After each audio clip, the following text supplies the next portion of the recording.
இறைவா இதோ வருகின்றோம், உம் திருவுள்ளம் நிறைவேற்ற.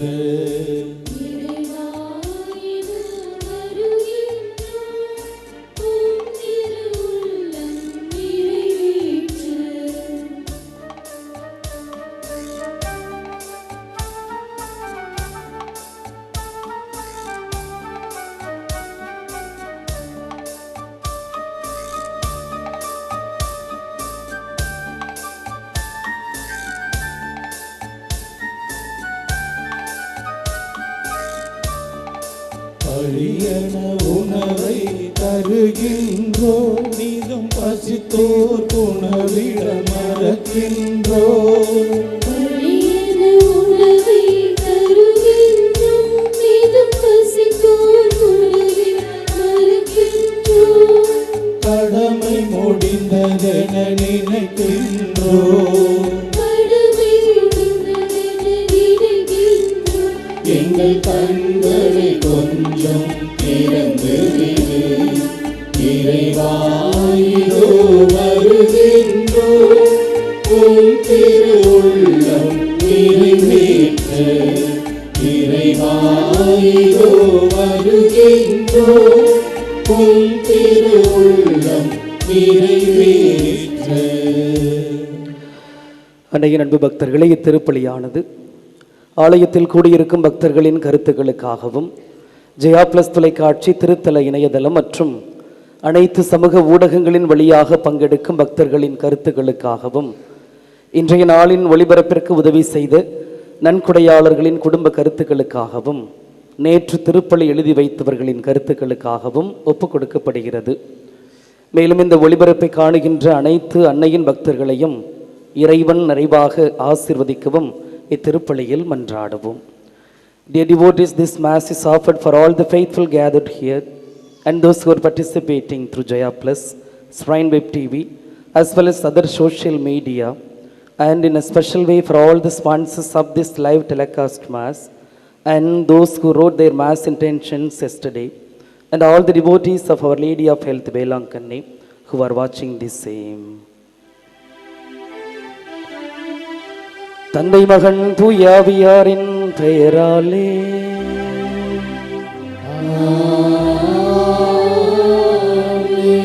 நம் ஆண்டவராகிய இயேசு கிறிஸ்துவின் அருளும் கடவுளின் அன்பும் தூய ஆவியாரின் நட்புறவும் உங்கள் அனைவரோடும் இருப்பதாக.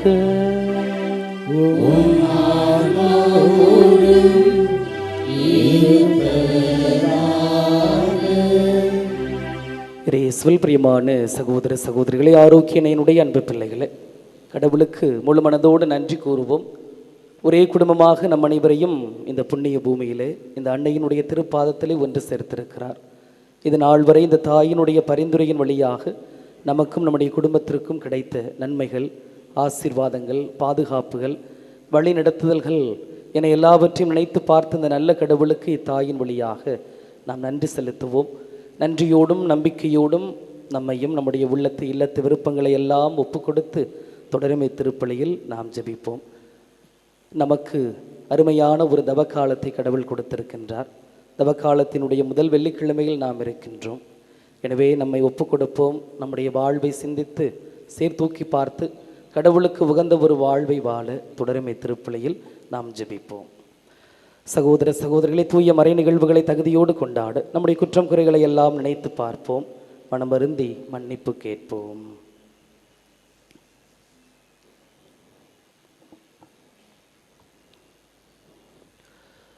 உள்ளம் நொறுங்கி வருந்துவோரை நலமாக்க அனுப்ப பெற்ற ஆண்டவரே இரக்கமாயிரம். பாவிகளை தேடி வந்த கிறிஸ்துவே இரக்கமாயிரம். தந்தையின் வலப்பக்கம் வீற்றிருந்து எங்களுக்காக பரிந்து பேசுகின்ற ஆண்டவரே இரக்கமாயிரம். எல்லாமல்ல இறைவன் நம் மீது இரக்கம் வைத்து நம் பாவங்களை எல்லாம் மன்னித்து நமக்கு வாழ்வு அருள்வாராக. மன்றாடுவோமாக.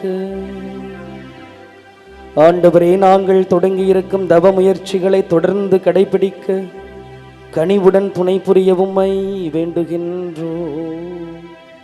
அதனால் நாங்கள் உடல் அளவில் மேற்கொள்ளும் தவ முயற்சிகளை நேர்மையான மனதுடன் நிறைவேற்றுவோமாக.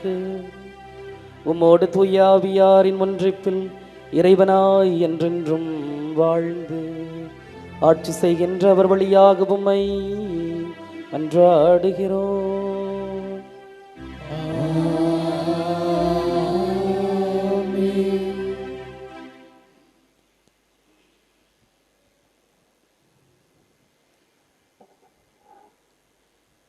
முதல் வாசகம். இறைவாக்கினர் எசாயா நூலிலிருந்து வாசகம். இறைவனாகிய ஆண்டவர் கூறுகிறார், பேரொலி எழுப்பி கூப்பிடு, நிறுத்திவிடாதே. எக்காலம் முழங்குவது போல் உன் குரலை உயர்த்து.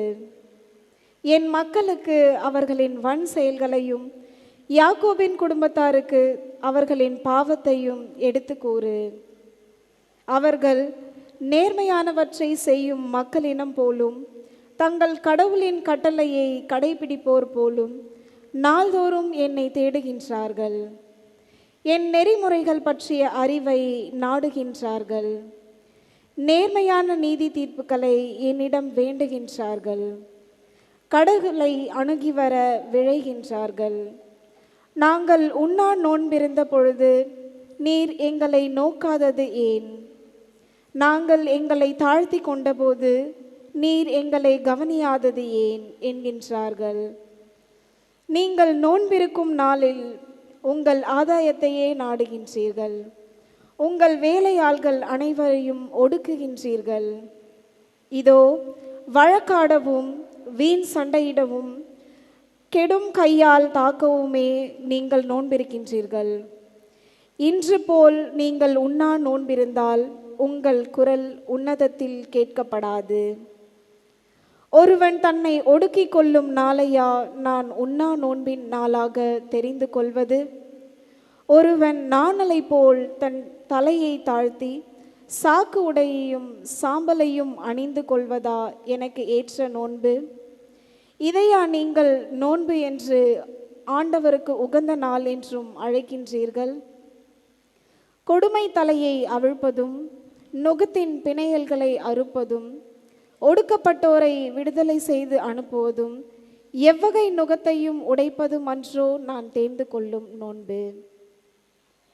பசித்தோருக்கு உங்கள் உணவை பகிர்ந்து கொடுப்பதும் தங்க இடமில்லா வறியோரை உங்கள் இல்லத்திற்கு அழைத்து வருவதும் உடையற்றோரை காணும்போது அவர்களுக்கு உடுக்க கொடுப்பதும் உங்கள் இனத்தாருக்கு உங்களை மறைத்து கொள்ளாதிருப்பதும் அன்றோ நான் விரும்பும் நோன்பு? அப்பொழுது உன் ஒளி விடியல் போல் எழும். விரைவில் உனக்கு நலமான வாழ்வு துளிர்க்கும். உன் நேர்மை உனக்கு முன் செல்லும். ஆண்டவரின் மாட்சி உனக்கு பின் சென்று காக்கும்.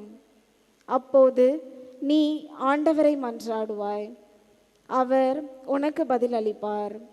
நீ கூக்குரல் இடுவாய், அவர் இதோ நான் என்று மறுமொழி தருவார். ஆண்டவரின் அருள்வாக்கு. இறைவனுக்கு நன்றி. திருப்பாடல் 51 பதிலுரை பாடல் பல்லவி. நொறுங்கிய உள்ளத்தை இறைவா நீர் அவமதிப்பதில்லை.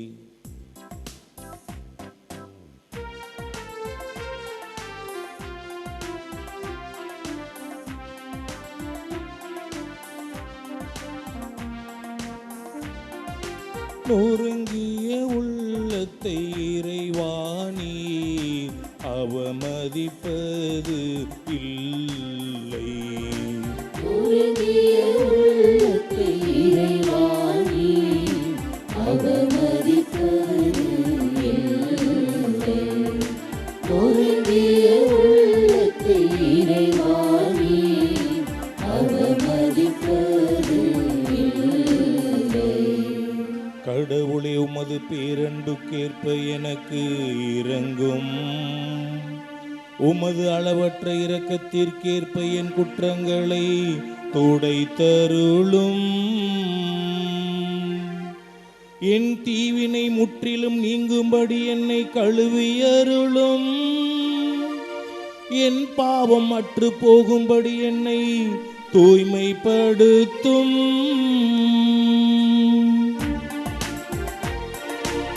நொறுங்கிய உள்ளத்தை இறைவாணி அவமதிப்பது இல்லை.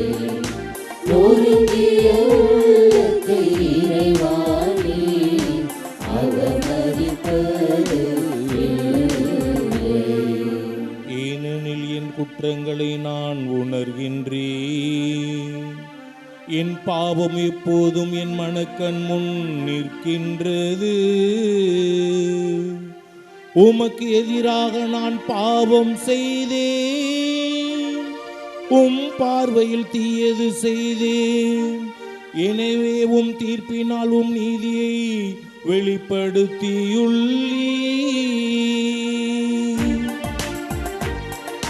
நொறுங்கிய உள்ளத்தை இறைவாணி அவமதிப்பது இல்லை. நொறுங்கிய உள்ளத்தை இறைவாணி அவமதிப்பது இல்லை.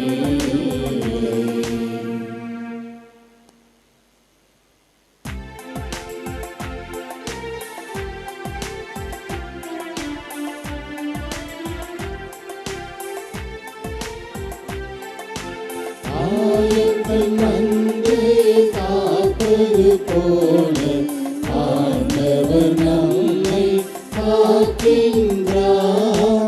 ஆயங்கள் மந்தையை காப்பது போல ஆண்டவர் நம்மை காக்கின்றார். நன்மையை நாடுங்கள், தீமையை தேடாதீர்கள். அப்பொழுது படைகளின் கடவுளாகிய ஆண்டவர் உங்களோடு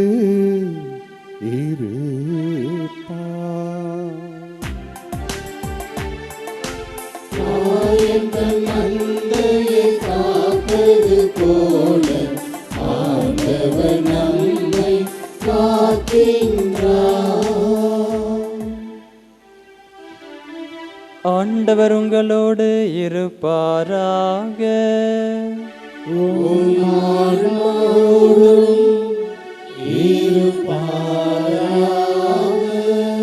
மத்தேயு எழுதிய நற்செய்தியிலிருந்து வாசகம்.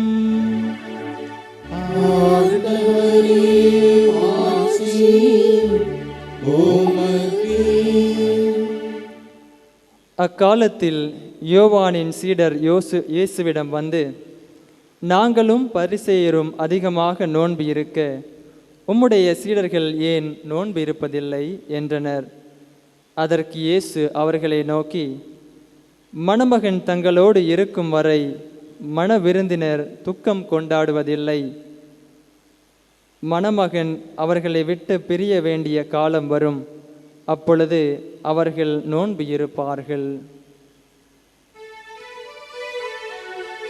ஆண்டவரின் அருள்வாக்கு.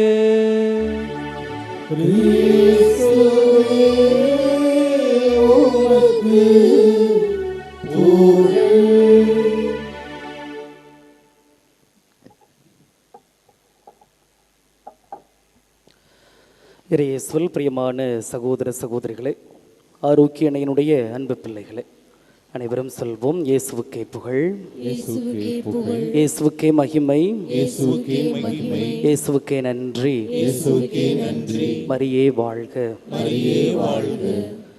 இயேசுவில் பிரியமான சகோதர சகோதரிகளே, இன்று வாசிக்கப்பட்ட முதல் வாசகம் மற்றும் நற்செய்தி வாசகத்தை மையமாக வைத்து ஒரு சிறிய தியான சிந்தனையை மறையுறை சிந்தனையாக இன்று சிந்திக்க உங்களை அன்போடு அழைக்கின்றேன். நோன்பை பற்றி சிந்திக்க இன்றைய வாசகங்கள் நமக்கு அழைப்பு கொடுக்கின்றது. மார்க்கு நற்செய்தி 9ஆம் அதிகாரத்தில் ஒரு நிகழ்வு நடைபெறுகிறது. அதில் தீய ஆவி பிடித்திருந்த சிறுவனை இயேசு அவனுக்கு சுகம் கொடுக்கின்றார். ஆனால் அவர்களுடைய இயேசுவினுடைய சீடர்களால் அந்த பேயை ஓட்ட முடியவில்லை. எனவே இயேசு தனித்திருக்கின்ற பொழுது சீடர்கள் கேட்கிறார்கள், எப்படி ஓட்டினீர்கள் என்று. இயேசுவும் கொஞ்சம் கோபப்படுகிறார் அவர்கள் மேல். அப்போ இயேசு சொல்கிறார், இவ்வகை பேய் இறை வேண்டலினாலும் நோன்பினாலும் அன்றி வேறு எதனாலும் வெளியேறாது. மார்க்கு நற்செய்தி அதிகாரம் 9 இறைவசனம் 29 வாசிக்கின்றோம். இவ்வகை பேய் இறைவேண்டலினாலும் நோன்பினாலும் அன்றி வேறு எதனாலும் வெளியேறாது. தவக்காலத்தினுடைய 3 முக்கிய தூண்களாக நாம் சிந்திப்பது ஜெபம், நோன்பு, தானம். இது 3 தான் தவக்காலத்தினுடைய 3 முக்கிய தூணாக இருக்கின்றது. ஆக நாம் நோன்பிருந்து ஜெபிக்கின்ற பொழுது வல்லமை அதிகமாக இருக்கின்றது. பேய் பிசாசுகள் எல்லாம் ஓடி போய்விடுகின்றன. ஆக நம்முடைய நோன்பு எப்படிப்பட்டதாக இருக்க வேண்டும், எதற்காக நோன்பு, ஏன் நோன்பு என்ற சிந்தனையில் சிந்திக்க அழைக்கின்றேன். இதற்கு முன்னால் புனித அகுஸ்தினார் நோன்பை பற்றி இவ்வாறாக சொல்கின்றார். நோன்பிருத்தலே போதும் என்று நினைக்காதீர்கள், நோன்பிருத்தலே போதும் என்று நினைக்காதீர்கள். நோன்பு உங்களை வருத்துகிறது. சாப்பிடாமல் இருக்கோம், பாஸ்டிங் இருக்கிறோம், பசிக்குது. ஆக நோன்பு நம்மை வருத்துகின்றது. ஆனால் எத்தனை மனிதர்களை அது வாழ்விக்கின்றது. ஏழை எளியோரின் தேவைகளை நீங்கள் நிறைவேற்றி கொடுத்தால் உங்கள் நோன்பிற்கு பயன் உண்டு. இன்று நீங்கள் உண்ணாமல் ஒதுக்கிய உணவால் பட்டினி கிடக்கும் எத்தனை பேரின் வயிற்றை நிரப்ப முடியும் என்று எண்ணி பாருங்கள் என்று புனித அகுஸ்தினார் சொல்கிறார். எனவே நம்முடைய நோன்பு மட்டுமல்ல, இந்த தவக்காலமும் இந்த 2026 நாம் தவக்காலத்தை தொடங்கி இருக்கின்றோம். எனவே நம்முடைய நோன்பு, நம்முடைய பக்தி முயற்சிகள், நம்முடைய தவக்காலங்கள் ஏதோ சடங்காக மாறி போய்விடக் கூடாது. சடங்காச்சாரமாக, ரிச்சுவல்ஸ், சடங்காக 2026 தவக்காலம் வந்திருக்கிறது. எனவே அது ஒரு சடங்காக மாறி போய்விட அனுமதிக்க கூடாது. இன்றைய நற்செய்தியில் நாம் பார்க்கின்றோம், இயேசு நோன்புக்கு எதிராக பேசுவதைப் போல தோன்றுகிறது. யோவானுடைய சீடர்கள் கேட்கிறார்கள், நாங்கள் நோன்பு இருக்கின்ற பொழுது உம்முடைய சீடர்கள் ஏன் நோன்பு இருக்கவில்லை என்று கேட்கிறார்கள். அப்பொழுது இயேசு சொல்கிறார், மணமகன் மண விருந்தினர்களோடு இருக்கின்ற பொழுது எப்படி நோன்பு கொண்டாட முடியும் என்று சொல்கிறார். ஆக நோன்பிற்கு எதிராக பேசுவது போன்று தோன்றலாம், ஆனால் அப்படியல்ல. மத்தேயு நற்செய்தி அதிகாரம் 4 இறைவசனம் 1 நாம் வாசிக்கின்றோம், இயேசு 40 இரவும் 40 பகலும் நோன்பிருந்தார் என்று வாசிக்கின்றோம். ஆக அவர் நோன்புக்கு எதிரானவர் அல்ல. அப்போ ஏன் நற்செய்தியில் இவ்வாறாக சொல்கிறார் என்றால், இயேசு தன்னை மணமகனுக்கும் சீடர்களை மன விருந்தினர்களுக்கும் ஒப்புமைப்படுத்துகிறார். நான் உங்களோடு இருக்கின்ற பொழுது ஏன் நோன்பு கொண்டாட முடியும்? நான் உங்களை விட்டு பிரிந்து செல்ல மாட்டேன். ஆனால் நீங்கள் உங்களுடைய பாவ வாழ்க்கையால் என்னை விட்டு பிரிந்து செல்வீர்கள். அப்பொழுது நீங்கள் என்னிடம் திரும்பி வருவதற்கு நோன்பிருந்து மன்றாடுங்கள். ஆக நான் உங்களோடு இருக்கின்ற பொழுது ஏன் நீங்கள் நோன்பு இருக்கிறீங்க? அதனால் நீங்கள் புரிகின்ற நோன்பை சரியான விதத்தில், சரியான அணுகுமுறையோடு செய்யுங்கள் என்றுதான் அவர் சொல்கிறார். நோன்பிற்கு ஒரு காலம், கொண்டாட்டத்திற்கு ஒரு காலம், மகிழ்ச்சிக்கு ஒரு காலம், அழுகைக்கு ஒரு காலம் இருப்பது போல நீங்கள் உங்களுடைய நோன்பை சரியான நோக்கத்தோடு அணுகுங்கள், சரியான நோக்கத்தோடு நோன்பிருங்கள் என்று ஒரு அறிவுரை சொல்கிறார். ஏதோ கண்மூடித்தனமாக ஒரு குருட்டாம்போக்கில் இருக்காதீங்க, செய்யாதீங்க. அதைத்தான் இன்றைய நற்செய்தியில் சொல்ல வருகிறார். நமக்கும் அந்த அறிவுரையை ஆண்டவர் சொல்கிறார். ஏதோ கண்மூடித்தனமாக ஒரு சடங்காச்சாரமாக நீங்கள் அந்த நோன்பை செய்யாதீர்கள், பொருள் உணர்ந்து செய்யுங்கள். எதற்காக நோன்பு இருக்கிறோம் என்று பொருள் உணர்ந்து செய்யுங்கள் என்று சொல்லி இயேசு அறிவுரை சொல்கிறார். உதாரணமாக பார்த்தோம் என்றால், கூட்டத்தில் நிறைய பேர் சிரிச்சுக்கிட்டு இருப்பாங்க. நம்ம பின்னாடி உட்காந்துருப்போம். ஏன்பா சிரிக்கிறீங்க அப்படின்னு கேட்டால் என்ன சொல்லுவோம்? முன்னாடி உள்ளவங்க சிரிக்கிறாங்க, அதனால் நானும் சிரிக்கிறேன் அப்படிம்போம். ஒரு கூட்டத்தில் 4 பேரை போட்டு அடிச்சுக்கிட்டு இருந்தோம்னா நம்மளும் போய் அடித்தோம்னா ஏன்பா அடிக்கிறீங்க அப்படின்னா, எல்லாரும் போட்டு அடிக்கிறாங்க, நாங்கள் அடிக்கிறோம். ஏன்பா தவக்காலத்தில் நோன்பு இருக்கிறீங்க? எல்லாரும் இருக்கிறாங்க, நாங்களும் காவி உடை அணிந்து தவம் மாலை போடலை அப்படின்னா எங்களையும் ஒரு மாதிரியாக பேசுவாங்க. அதனால் நாங்களும் நோன்பு இருக்கிறோம் என்று சொல்லி இருக்கக்கூடாது. உண்மையான நோன்பு என்ன?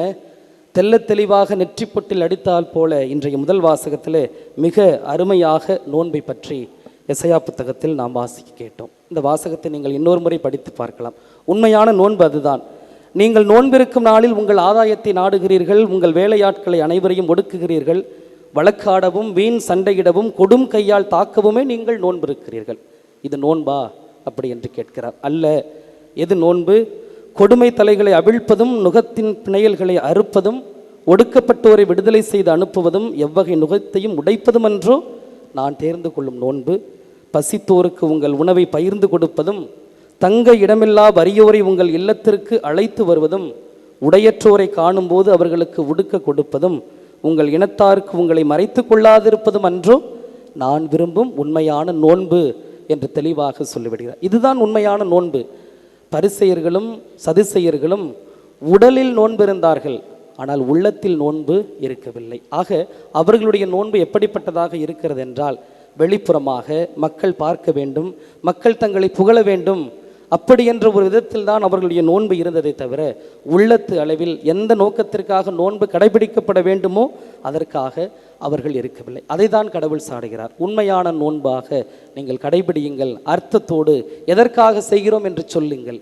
ஏனென்றால் நம்முடைய பக்தி முயற்சிகள், நம்முடைய நோன்புகள், தவக்கால முயற்சிகள் எல்லாம் சடங்குகளில் நாம் புதைத்து விடுகின்றோம். உண்மையான ஆன்மீகத்தை நாம் மறந்து விடுகின்றோம். லியோ டால்ஸ்டாயினுடைய ஒரு கதை இருக்கின்றது. அது என்னவென்றால், சாத்தான்கள் எல்லாம் ஒன்று கூடி ஒரு கூட்டம் போடுகிறது.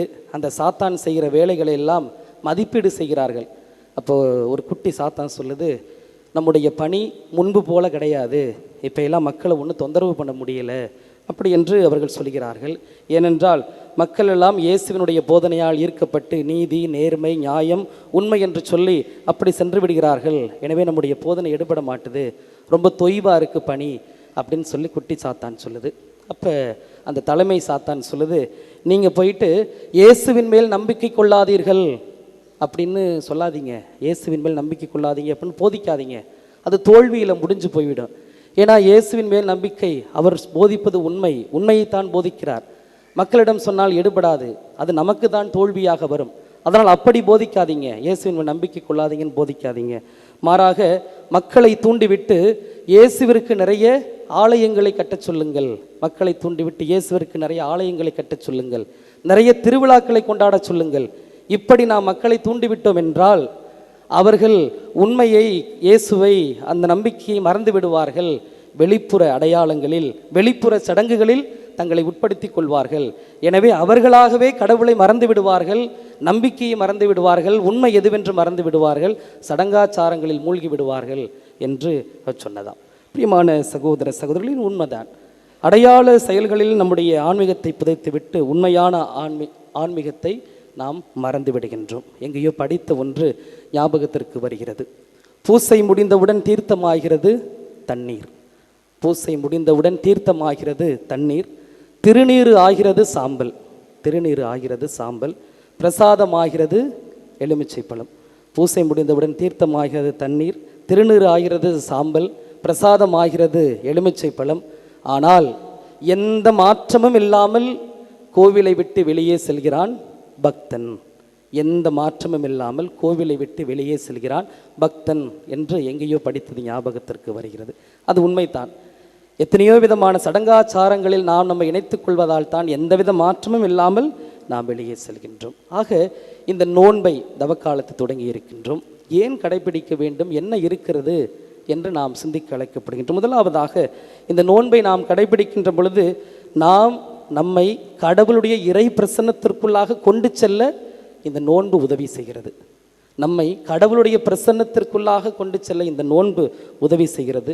அதே போல கடவுளுடைய முன்னிலையில் நான் ஒன்றுமே இல்லை என்று சொல்லி நம்மை தாழ்த்துவதற்கு இந்த நோன்பு உதவி செய்கிறது. நான் ஒன்றுமே இல்லை கடவுளின் என்று சொல்லி இந்த நோன்பு நமக்கு உதவி செய்கிறது.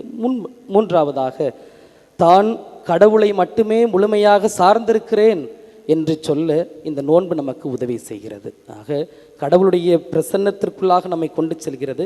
கடவுளுக்கு முன்னால் நான் ஒன்றுமே இல்லை என்று சொல்ல வருகிறது. நான் ஒன்றுமே இல்லை, கடவுள் தான் எல்லாமே.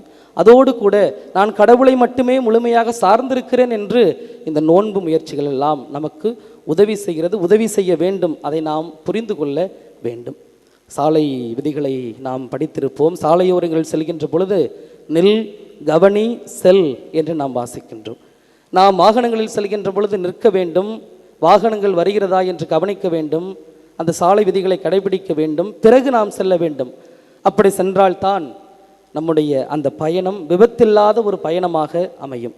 அதுபோலத்தான் நம்முடைய ஆன்மீக வாழ்விலும் நின்று கவனித்து நாம் செல்ல இந்த தவக்காலம் அழைப்பு விடுக்கிறது. உலகப்போக்கிலான வேலை, குடும்பத்தை காப்பாற்ற வேண்டும், பிள்ளைகளை படிக்க வைக்க வேண்டும் என்று சொல்லி நாம் காலை தொடங்கியதிலிருந்து இரவு தூங்குகின்ற வரைக்கும் ஓடிக்கொண்டேதான் இருக்கின்றோம்.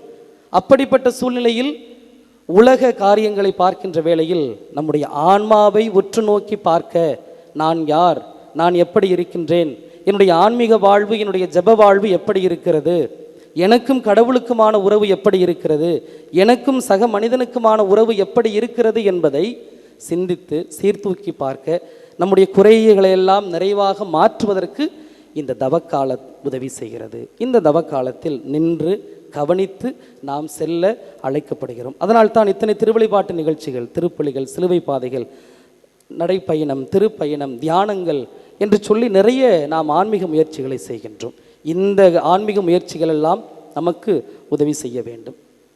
ஒரு பெண்மணி என்னிடம் கேட்டார்கள், தவக்காலத்தை 80 நாட்களாக மாற்ற முடியுமா என்று கேட்டார்கள். நான் கேட்டேன், ஏன் 80 நாள் அப்படின்னேன். இல்லை, இப்போ 40 நாள் தவக்காலம் இருந்தது, 6 ஞாயிற்றுக்கிழமை நீங்களாக தவக்காலம் இருந்தது. அந்த 40 நாளும் ஏறக்குறைய 1 மாதத்திற்கு மேலாக என்னுடைய வீடு சொர்க்கம் போன்று இருந்தது, மகிழ்ச்சியாக இருந்தது. என்னுடைய கணவர் சண்டையிடவில்லை, குடிக்கவில்லை, தான் சம்பாதித்த பணத்தை எல்லாம் என்னிடம் கொண்டாண்டு கொடுத்தார்கள். மிக முக்கியமாக எங்களுடைய வீட்டில் எந்த கெட்ட வார்த்தையும் நாங்கள் கேட்கவில்லை, நானும் கேட்கவில்லை, என்னுடைய பிள்ளைகளும் கேட்கவில்லை. அதைவிட முக்கியமாக என்னுடைய கணவர் வேலைக்கு சென்று வருகின்ற பொழுது பிள்ளைகளுக்கு ஸ்நாக்ஸ் வாங்கிட்டு வந்தார். அதுக்கு முன்னாடியெல்லாம் ஸ்நாக்ஸ்னு கேட்டாலே அடி விழுவும் பிள்ளைங்களுக்கு. இப்போ அவராகவே ஸ்நாக்ஸ் வாங்கிட்டு வர்றார். முதல் ஆளாக கோயிலுக்கு போகிறார். பக்கத்து வீட்டில் பக்கத்தில் யாராவது கெட்ட வார்த்தை பேசினா கூட கெட்ட வார்த்தை பேசக்கூடாது அப்படின்னு சொல்கிறாரு. ரொம்ப சந்தோஷமாக இருந்துச்சு ஃபாதர். 40 நாள் உயிர்ப்பு பெருவிழா வந்துச்சு ஃபாதர். ஆண்டவர் இயேசு உயிர் தெழுந்தார் கூட தெரியலை, எங்கள் வீட்டுக்கார் உயிர் தெழுந்துட்டார் ஃபாதர்.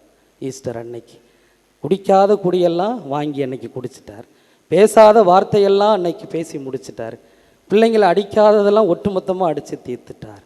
அதனால் இன்னொரு 40 நாள் கூட்டி கொடுத்தீர்கள் என்றால் ஒரு வருடத்தில் 3 மாதங்களாவது குடும்பம் நல்லா சந்தோஷமாக இருக்கும் அப்படின்னு சொன்னாங்க. சில பேர் கேட்பாங்க, ஏன் இந்த 40 நாளில் மட்டும்தான் நோன்பு இருக்கணுமா, 40 நாள் மட்டும்தான் கோயிலுக்கு போகணுமா அப்படின்னு ஒரு நெகட்டிவான கண்ணோட்டத்தோடு கேட்பாங்க. அட்லீஸ்ட் இந்த 40 நாட்களாகவது ஒரு ஆன்மா கடவுளை நோக்கி வராதா?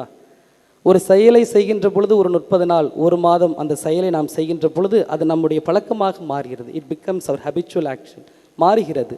அதுபோல நாம் செய்கின்ற இந்த தவக்காலத்தில் செய்கின்ற தவ முயற்சிகள் எல்லாம் அடுத்த வருடம் தவக்காலம் வர்ற வரைக்கும் தாங்கணும். அதுதான் நம்முடைய நோன்பு, நம்முடைய தவ முயற்சிகள் எல்லாம் சடங்காச்சாரமாக ஏதோ வெளிவேடமாக போய்விடக்கூடாது. எதற்காக இந்த தவக்கால நோன்புகள், ஒருத்தல் முயற்சிகள் எல்லாம் இருக்கிறோம் என்று சிந்தித்து செயல்பட வேண்டும். ஒருவர் வந்து கேட்டார், ஃபாதர் கேக்கு சாப்பிட்டுட்டேன் ஃபாதர் தவக்காலத்தில் அப்படின்னார். நான் கேட்டேன், கேக்கு தானங்க சாப்பிட்டீங்க, அது ஏன் இப்படி பதற்றத்தோடு வந்து சொல்கிறீங்க அப்படின்னு கேட்கின்ற பொழுது அவர் சொன்னார், அந்த கேக்கில் முட்டை கலந்துருக்குமா ஃபாதர், நான் 40 நாள் முட்டை கவச்சிலாம் சாப்பிட்றதில்ல அப்படின்னார். நான் நினச்சேன், ஏங்க இதையெல்லாம் மைனூட்டாக பார்க்குறீங்க, கேக்கில் முட்டை கலந்துருக்கு, அதை சாப்பிட்டுட்டேன் 40 நாள் தவம் கலைஞ்சு போச்சு அப்படின்னு அதையெல்லாம் மைனூட்டாக பார்க்குற நீங்கள் ஒரு மன்னிப்பையும் இரக்கத்தையும் ஏன் நீங்கள் கண் கொண்டு பார்க்க மறுக்கிறீர்கள்? எது உண்மையான நோன்பு? திருநீற்றுபதன் அன்று முதல் வாசகத்தில் மிக தெளிவாக கடவுள் சொல்கிறார், உங்களுடைய உடைகளை கிழித்துக் கொள்ளாதீர்கள், மாறாக உங்களுடைய உள்ளத்தை கிழித்துக் கொள்ளுங்கள். தெளிவாக அடிச்சிடுறார், எந்த விளக்கமும் தேவை கிடையாது. உங்களுடைய உடைகளை கிழித்துக் கொள்ளாதீர்கள், மாறாக உங்களுடைய உள்ளத்தை கிழித்துக் கொள்ளுங்கள் என்று அவர் சொல்கிறார். ஒரு மக்களோடு சென்றிருந்தேன், அழைத்து சென்றிருந்தேன். அப்பொழுது ஒருவர் சாப்பிடாமல் இருந்தாங்க, ஒரு குரூப்பு சாப்பிடாமல் இருந்தாங்க. நான் கேட்டேன், ஏன் சாப்பிடாமல் இருக்கிறீங்க அப்படின்னு கேட்டேன். இப்போ ஃபாதர் நைட்டு சாப்பாடு ஒரு திருப்பயணம் கூப்பிட்டு போகும்போது அப்போ ஒரே ஒரு கடை தான் இருந்துச்சு, ஒரு 2-3 பஸ் நிற்கிறோம். அப்போ சாப்பிடலை, ஏம்மா சாப்பிடலை அப்படின்னு. ஃபாதர் அங்கே ஒரே ஒரு கல் தான் இருக்குது, அந்த ஒரு கல்லில் தான் தோசையும் ஊற்றுறாங்க, ஒரு கல்லில் தான் முட்டையும் ஊற்றுறாங்க, ஹோட்டலில் நிப்பாட்டியிருக்கோம். நான் சொன்னேன், ஏமா தோசை ஊற்றி முடித்த பிறகு ஒரு விளக்கமாறு கையில் வச்சுருப்பாங்க, அதான் தண்ணியை ஊற்றி நல்லா அடித்து அடுத்து தானம்மா தோசையை ஊற்றுறாங்க. இல்லைப்பா அதில் முட்டை கலந்துருக்கும் ஃபாதர், நான் எப்படி ஃபாதர் சாப்பிட்றது? தவக்கால முயற்சிகள். நான் கேட்டேன், நீங்கள் உங்களுடைய குடும்பத்தில் உங்களுடைய உறவினர்களோடு உங்கள் மாமியாரோடு சமாதானமாக இருக்கிறீர்களா? இதுதான் உண்மையான நோன்பா என்ற ஒரு கேள்வியை நான் கேட்டேன். மனிதர்கள் பக்தியுடன் இருக்கிறார்கள், மனிதர்கள் பக்தியுடன் இருக்கிறார்கள், ஆனால் அன்போடு இல்லை. மனிதர்கள் பக்தியோடு இருக்கிறார்கள், ஆனால் அன்போடு இல்லை. எனவே பிரியமான சகோதர சகோதரிகளே, நான் பக்தி முயற்சிகளை தவறு என்று சொல்ல வரவில்லை. 40 நாட்கள் தவ உடை அணிந்து சாப்பிடாம திருப்பயணம் சென்று தியானத்தில் கலந்து கொண்டு திருப்பலி கலந்து கொண்டு தினந்தோறும் சிலுவை பாதை ஜெபிக்கிறீர்கள். நான் பக்தி முயற்சிகளை தவறு என்று சொல்ல வரவில்லை. ஆனால் அந்த பக்தி முயற்சிகள் சரியான வழியில் சென்றால் நன்றாக இருக்குமே என்று தான் நான் சொல்கிறேன். அந்த பக்தி முயற்சிகள் எல்லாம் நம்மை கடவுளிடத்திலும் கடவுளுடைய சாயலாக விளங்குகின்ற மனிதனிடத்திலும் அன்பையும் நீதியையும் இரக்கத்தையும் கொண்டு செல்ல வேண்டும். அப்படி கொண்டு சென்றால் இந்த பக்தி முயற்சிகள் எல்லாம் உண்மையானதாக இருக்கும். அப்படி இல்லை என்றால் 2026 ஒரு தவக்காலம் வரும், போயிடும். வருஷம் வருஷம் தவக்காலம் வரும், வருஷம் வருஷம் கிறிஸ்மஸ் வரும், வருடம் வருடம் திருவிழாக்கள் எல்லாம் வரும். நம்முடைய மனமாற்றங்கள் எப்படி இருக்கிறது என்பதைத்தான் நாம் சிந்திக்க வேண்டும். எனவே இந்த தவக்காலத்தை நாம் தொடங்கி இருக்கின்றோம். எனவே இதில் நாம் நம்மை ஒப்பு கொடுப்போம். முழுமையான உண்மையான ஒரு மனமாற்றத்தை வேண்டி அந்த கடவுளிடத்திலே மன்றாடுவோம். ஆமென்.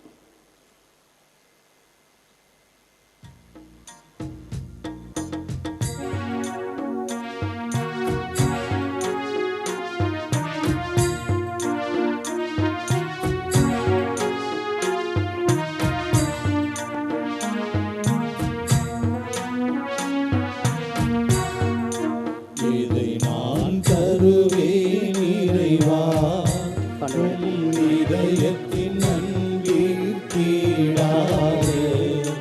இதை நான் தருவேன் இறைவா.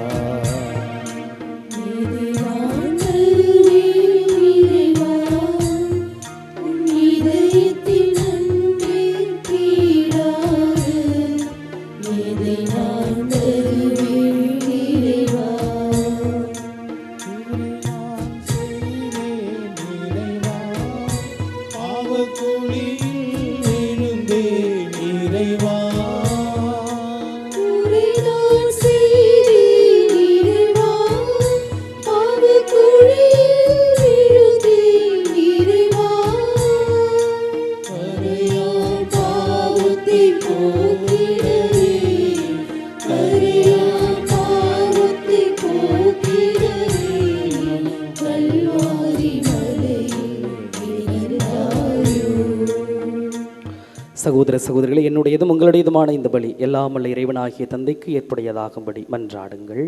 ஆண்டவர் தமது பெயரின் புகழ்ச்சிக்காகவும் ஆட்சிக்காகவும் நமது நன்மைக்காகவும் புனித திரு அவை அனைத்து நலனுக்காகவும் உமது கையிலிருந்து பலியை ஏற்றுக்கொள்வாராக. ஆண்டவரே, தவ காலத்தில் நாங்கள் மேற்கொள்ளும் தியாகத்தை உமக்கு ஒப்பு கொடுத்து உம்மை வேண்டுகின்றோம். அது எங்கள் மனங்களை உமக்கு ஏற்றவையாக மாற்றி மிகுந்த ஆர்வத்துடன் நாங்கள் எங்களை கட்டுப்படுத்தி வாழ எங்களுக்கு ஆற்றல் அளிப்பதாக. எங்கள் ஆண்டவராகிய கிறிஸ்து வழியாக உம்மை மன்றாடுகிறோம்.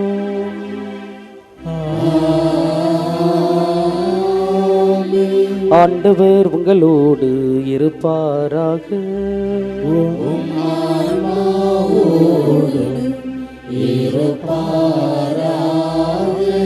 இதயங்களை ஆண்டவரிடம் எழுப்புங்கள்.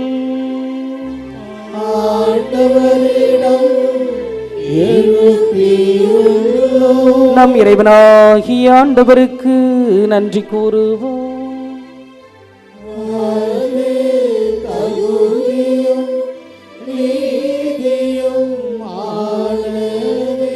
ஆண்டவரே, தூயவரான தந்தையே, என்றுமல்ல எல்லாமல்ல இறைவா, எந்நாளும் இடத்திலும் நாங்கள் உமக்கு நன்றி செலுத்துவது மெய்யாகவே தகுதியும் நீதியும் ஆகும். எங்கள் கடமையும் மீட்புக்கு உரிய செயலும் ஆகும். எங்கள் தவ முயற்சிகளால் நாங்கள் உமக்கு நன்றி செலுத்தவும், எங்கள் ஆணவத்தை தளர்த்தவும், ஏழைகளுக்கு உணவு அளிக்கவும், இவ்வாறு உமது கனிவிரக்கத்தை பின்பற்றவும் நீர் திருவுளமானே. ஆகவே எண்ணற்ற வானதூதரோடு சேர்ந்து நாங்களும் உம்மை போற்றி புகழ்ந்தேத்தி ஒரே குரலில் பாடுவதாவது: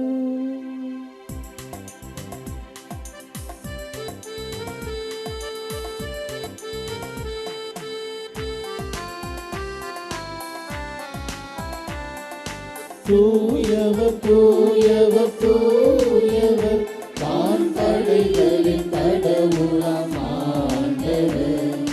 விண்ணகமும் மண்ணகமும் உமது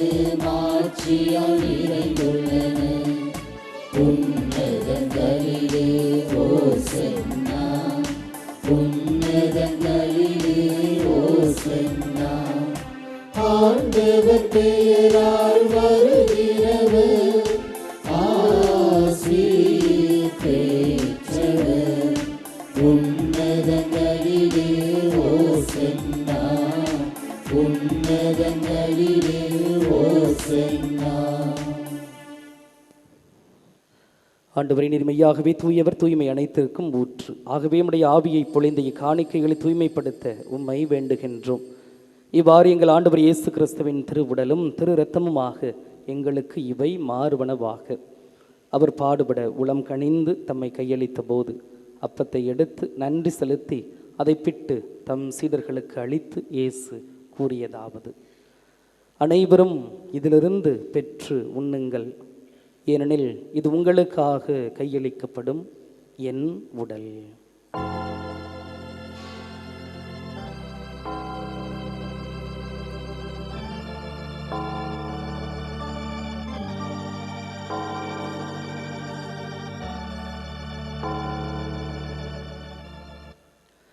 அவனுமே இரவு விருந்தை அருந்திய பின் கிண்ணத்தையும் எடுத்து மீண்டும் உமக்கு நன்றி கூறி தம் சீடர்களுக்கு அளித்து இயேசு கூறியதாவது: அனைவரும் இதிலிருந்து பெற்று பருகுங்கள், ஏனெனில் இது புதிய நிலையான உடன்படிக்கைக்கு உரிய என் இரத்தத்தின் கிண்ணம்.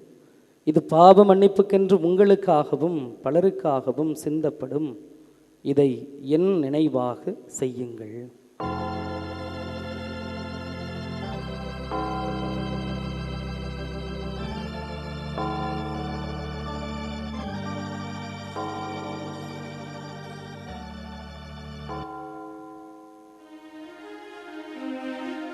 நம்பிக்கையின் மறைபொருள்.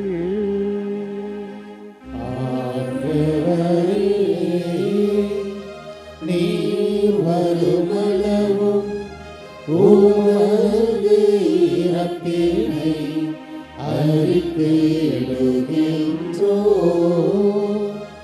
உமது உயிர்ப்பினையும் எடுத்துரைக்கின்றோம்.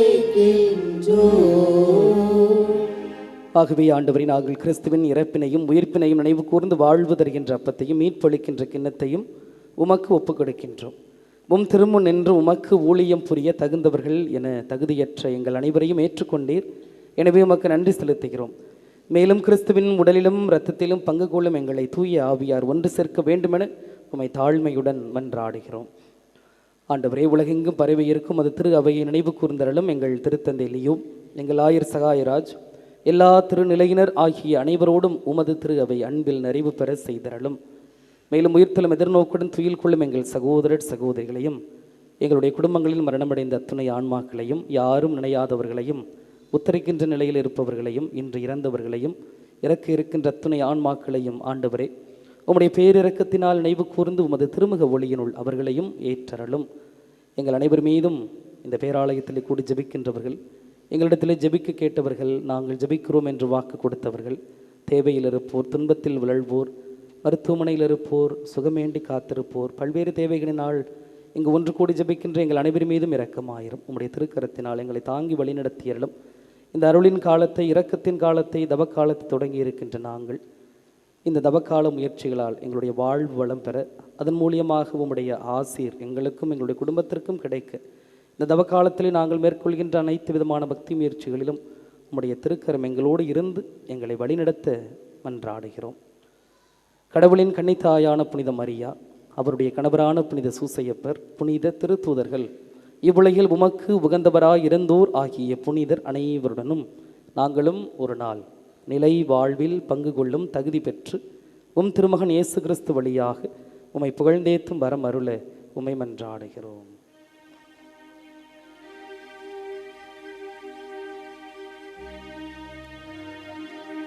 இவர் வழியாக இவரோடு இவரில் எல்லாம் வல்ல இறைவனாகிய தந்தையே, தூய ஆவியாரின் ஒன்றிப்பில் எல்லா புகழும் ஆட்சியும் என்றென்றும் உமக்கு உரியதே.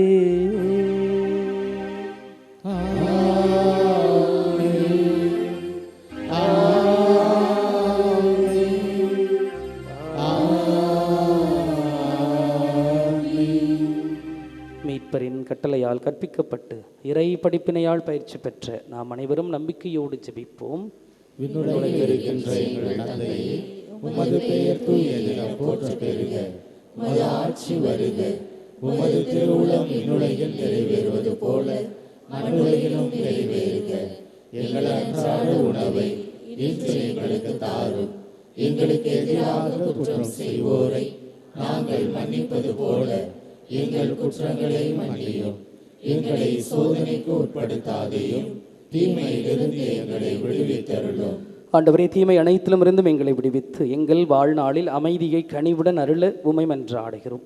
உமது இரக்கத்தின் உதவியால் நாங்கள் பாவத்திலிருந்து எப்போதும் விடுதலை பெற்று யாதொரு கலக்கமும் இன்றி நலமாய் இருப்போமாக. நாங்கள் எதிர்நோக்கி இருக்கும் பேரின்பத்திற்காகவும் எம்மீட்பராகிய இயேசு கிறிஸ்துவின் வருகைக்காகவும் காத்திருக்கின்றோம். ஆண்டவரே இயேசு கிறிஸ்துவை, அமைதியை உங்களுக்கு விட்டுச் செல்கிறேன், என் அமைதியையே உங்களுக்கு அளிக்கின்றேன் என்று திருத்தூதர்களுக்கு மொழிந்தீரே. இயேசுவே, எங்களுடைய பாவங்கள், எங்களுடைய குற்றங்கள், எங்களுடைய குறைகள், மனித பலகீனத்தால் நாங்கள் தவறிய தருணங்களை எல்லாம் கண்கொண்டு பாராமல் எங்களுடைய எளிய ஆழமான நம்பிக்கையை மட்டும் கண்ணோக்கி எங்களுக்கும் எங்களுடைய குடும்பத்திற்கும் தேவையான அமைதியையும் அன்பையும் ஒற்றுமையையும் நிறைவான வாழ்வையும் அளித்து காத்தருள்வீராக. என்றென்றும் வாழ்ந்து ஆட்சி செய்கின்றவர் நீரே. ஆமென். ஒருவருக்கொருவர் அமைதியை பகிர்ந்து கொள்வோம். உலகின் பாவங்களை போக்கும் இறைவனின் செம்மறியே, எங்கள் மேல் இரக்கமாயிரும். உலகின் பாவங்களை போக்கும் இறைவனின் செம்மறியே, எங்கள் மேல் இரக்கமாயிரும். உலகின் பாவங்களை போக்கும் இறைவனின் செம்மறியே, எங்களுக்கு அமைதியை அளித்தருளும்.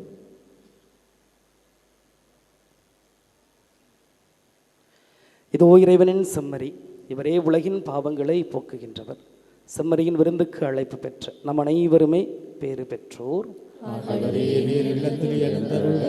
நான் தகுதியற்றவன், ஆனால் ஒரு வார்த்தை மட்டும் சொல்லி அருளும், எனது ஆன்மா நலமடையும்.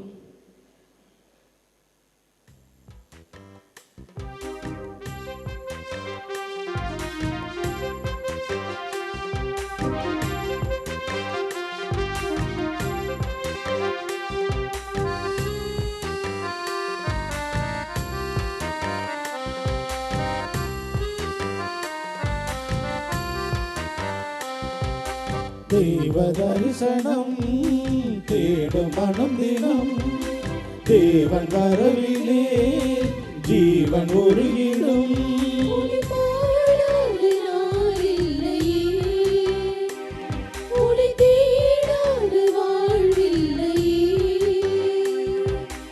இறைவா இறைவா என் இதயம் இறைவா, இறைவா இறைவா என் இதயம் இறைவா. தெய்வ தரிசனம் தேடும் மனதிலும், தேவன் வரவிலே ஜீவன் உருகிடும்.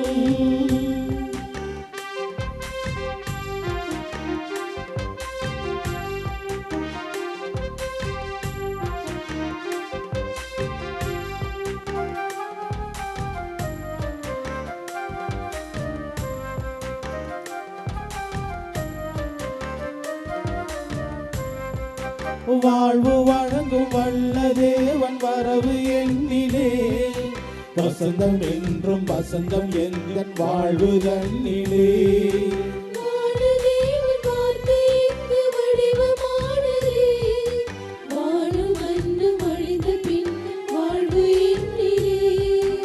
ஒளியே ஒளியே உலகின் ஒளியே, உயிரே உயிரே உயிரின் உயிரே, உன்னை பாடாத நாளில்லையே, உன்னை தேடாத வாழ்வில்லையே. இறைவா இறைவா என் இதயம் இறைவா, இறைவா இறைவா என் இதயம் இறைவா. தெய்வ தரிசனம் தேடும் மனம் தினம், தேவன் வரவிலே ஜீவன் உருகிடும்.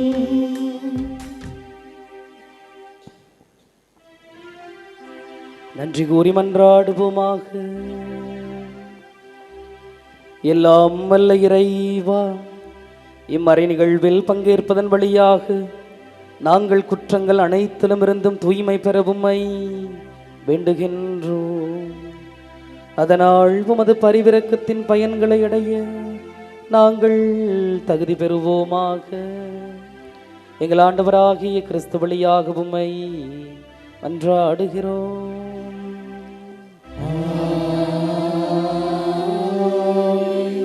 ஆண்டவர் உங்களோடு இருப்பாராக.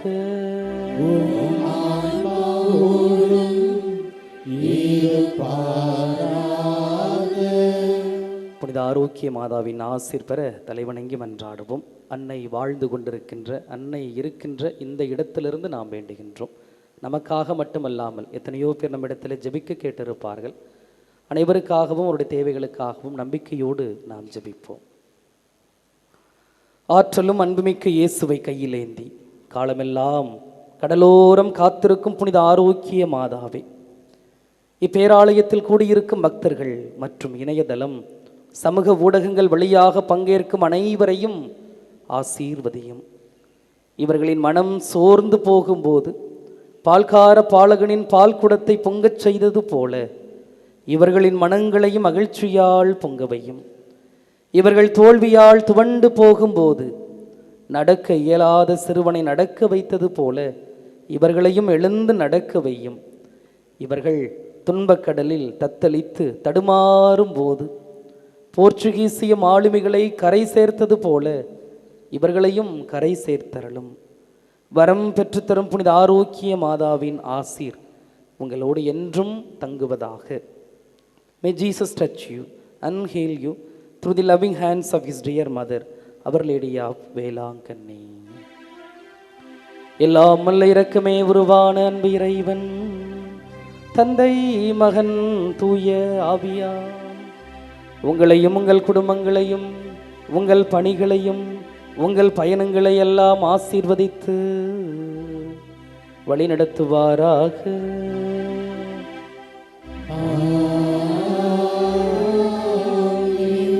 சென்று வாருங்கள், திருப்பலி நிறைவேறிற்று. இறைவனுக்கு